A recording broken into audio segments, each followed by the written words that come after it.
girls should race their horses more carefully, as if I'd listened. When I was little, I loved racing horses with the boys. I must admit, I still do today. Don't tell Father. Well, my father, of course, he was very displeased with my tomboyish actions. He would tell me, "Josephine, a girl should wear a skirt on a horse and not those ridiculous coveralls." How unfair! And then he would tell me, "Josephine, a girl should ride side saddle instead of astride on a horse. Have you tried wearing a skirt and riding side saddle and racing? It's simply impossible." My father did not understand. My mother, on the other hand, well, we did not agree on a lot of things, but at least she understood that a woman's place is not a woman's place. She would tell me, "Josephine, I understand what is in your heart, and I encourage you to pursue it. And I know that men are allowed to do a lot of things that women aren't, and that is not fair. So you may do what you please, as long as it is not destructive." She understood. And it was very nice for a long time. I moved to Colorado when I was 13. My father had been sent by the government to write about moving west. He sent a letter 6 months later, and he said, "Family, I have created a utopian society called the Union Colony." My father had been gone 6 months, and he and Mr. Horace Greeley had come up with a new colony? My goodness. He was a busy man. I got on the carriage, and we rode into Colorado. I admired the beautiful mountains, and I rode across the land, and we got to the Union Colony. Oh, it was beautiful. Not a tree marred its sight. Oh, and you could see the mountains right over west. And there weren't buildings or roads or anything. It was just nature. Oh, and for this, this excited me. And there were plenty of boys to race with, and of course plenty of space to race on. Oh. And then there were the Native Americans. They just lived a little farther away from us. But sometimes I'd venture out on my horse and I'd see them on their reservation. Oh, their culture was so vivid and colorful. Oh my goodness, so sacred. I admired them. I admired them from afar. And my father, well, he doesn't know that I snuck out, but he of course would be very displeased because he does not like the Utes. My father, well, he was a good man. He was just very, very set in his ways, and his ways were not particularly kind. I ached to be a secretary when I was little, something that in this country many people think is a very silly career for a woman to think up for herself. But I do not care about the normalities. So I went to business college in Denver, and I got my certificate in my career, and I came back to the Union Colony, and something was off. I asked my family, and they had told me that my father had ruined the family funds on colony business because he did not keep track of expenses, just like my father, to do that. He was broke, and we were in a hurry to get a job so we wouldn't have to stay in this uncomfortable position.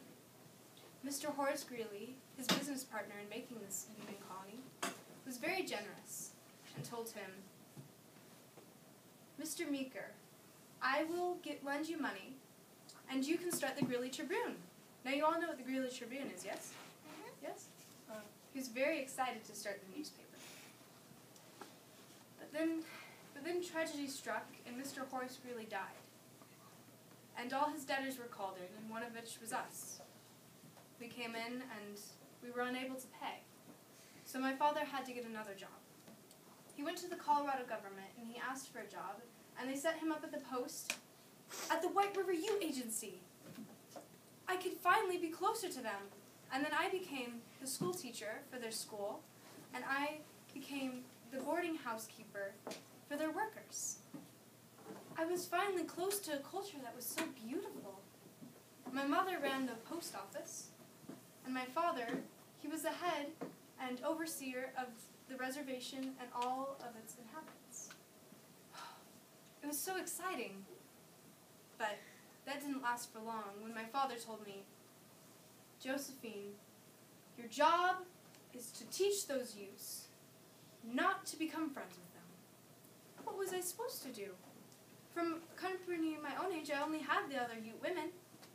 I did not listen to my father, and I think this is wise, though one should always listen to their parents. The Ute women and I became very close friends, and they'd call me Big Sister in their language because I would teach their children. They'd include me in their healing ceremonies, and one woman made me moccasins. And it went on like that for a very long time, and the children became very close to me, and I became very close to them, though they did not enjoy my teaching. They rejected the thought of being changed into the white men, and so what I taught them, English and math and such, did not appeal to them, and there only seemed to be one man, one Ute, interested in my school. His name was Pursoon, but it soon became clear that Pursoon was not interested in the school. He wanted my hand in marriage, or in his language, he wanted me as his squaw. I rejected him several times. This seems very harsh, but take in mind that he already had a wife. It's just, I loved their culture, but having two wives just did not appeal to me. My father, well, he heard of this youth's endeavors to marry me, and he was, of course, very upset. I told him, "Oh, Father, I will not marry him." He did not believe me. He tried to keep me a very strict schedule so I would not talk to them, be friendly with them, so we could get our mission done and accomplished, which was to turn the youths into farmers. Something they also loathed because their civilization had worked a very long time, and each encounter with the white men made them a little less patient with their new and improved civilization. Toiling all the time to plant crops seemed idiotic. It seemed silly to work in the sun and harvest when you could just follow the buffalo. Well, I did not dare to tell my father this, but I agree. It works for us, but it might not work for them. Well, after a year of exasperating attempts to get the youths to farm, my father was at the end of his rope. He went to the Colorado government and he asked them, "What can I do?" In desperation, he did not feel that anybody supported him. Though everybody in Union Colony supported his beliefs except I, he went to them and they answered with the most awful reply they could.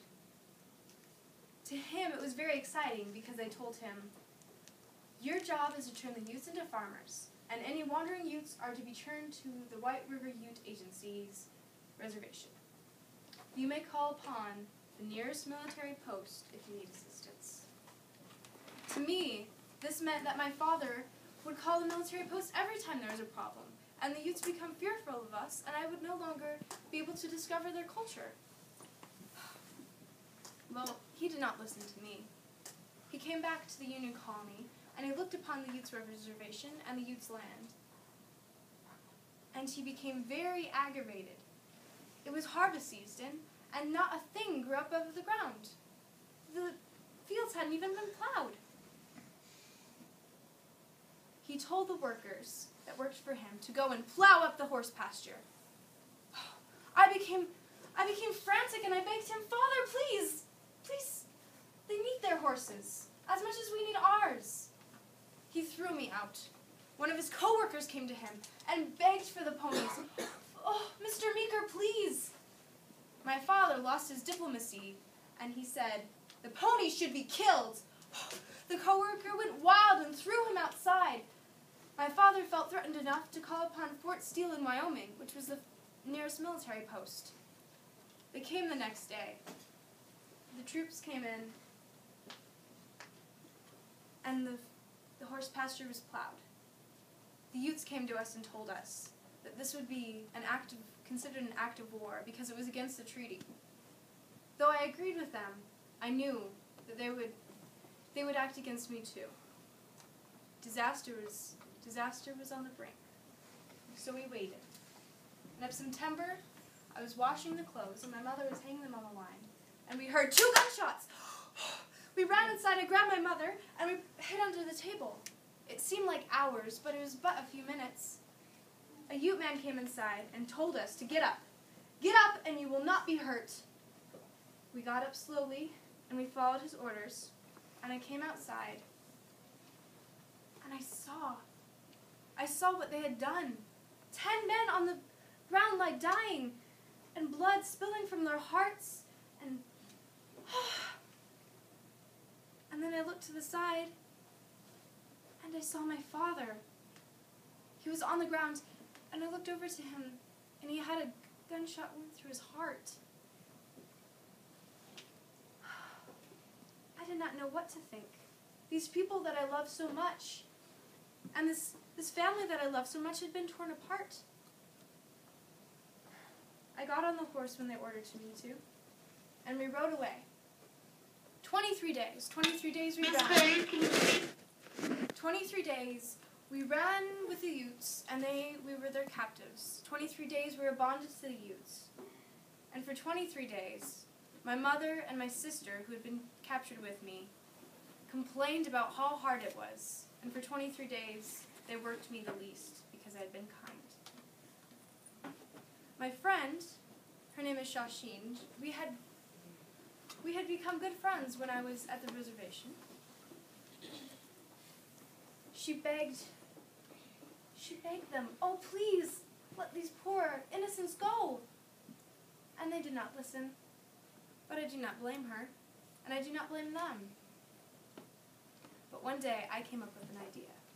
Shashin snuck me a pencil. I put it in my skirt. And I found a loose piece of paper that had blown into our camp. And I wrote on it, "All is well. We all are right. We are located in Wyoming, and I'm not sure where. Please save us. Josephine Meeker." And I folded it up, and I gave it to Shashin. And they were off to go to the government in Washington to strike up a deal between the Utes and America. I asked her to accidentally drop it on the ground and perchance lead someone accidentally to it so we may be captured, that we may be freed from our capture. And it worked. Though it wasn't my note that came, they saw the Utes coming towards them, and they sent Fort Steele's troops to save us. I heard it. Oh, I heard it. For 2 days I waited, and on the second, I heard the horses of Fort Steele, and I heard the troops, and we were saved. Oh, but I feared for those poor Utes, because I knew what they had done would not be forgiven and would be heavily punished. But away I rode on the horses of Fort Steele, and I looked behind, and I saw the troops gathering the Utes and bringing them back to the Union Colony reservation for them. I worried, and my mother, the only thing, of course, she could talk to about the troops was, "Oh, it was awful. I almost died." And she made it dramatic and made it seem like it was all their fault, and made it seem that she was completely innocent, and that it was invigorating. Couldn't she see that what we had done to them was far worse than what they had done to us? We had not been hurt. My father, yes, was dead, and 10 other men were, but we had taken away their culture, and we had killed much more of them in moving them and replacing them and forcing our culture in them and not letting them believe what they wanted to believe. So I got back to the Union Colony, and I told my family what I thought. My father and my mother and most of my brothers and sisters, they rejected me. But one of my brothers came to me and he said, "Josephine, I agree. We should write a book." So we did. We wrote a book and we published it. And we tried to spread the word about this new book. But in Union Colony, they had the ideals of my father. And in the Union Colony, it was the newspaper that published "Great Miss Josephine's Capture." I was not a victim.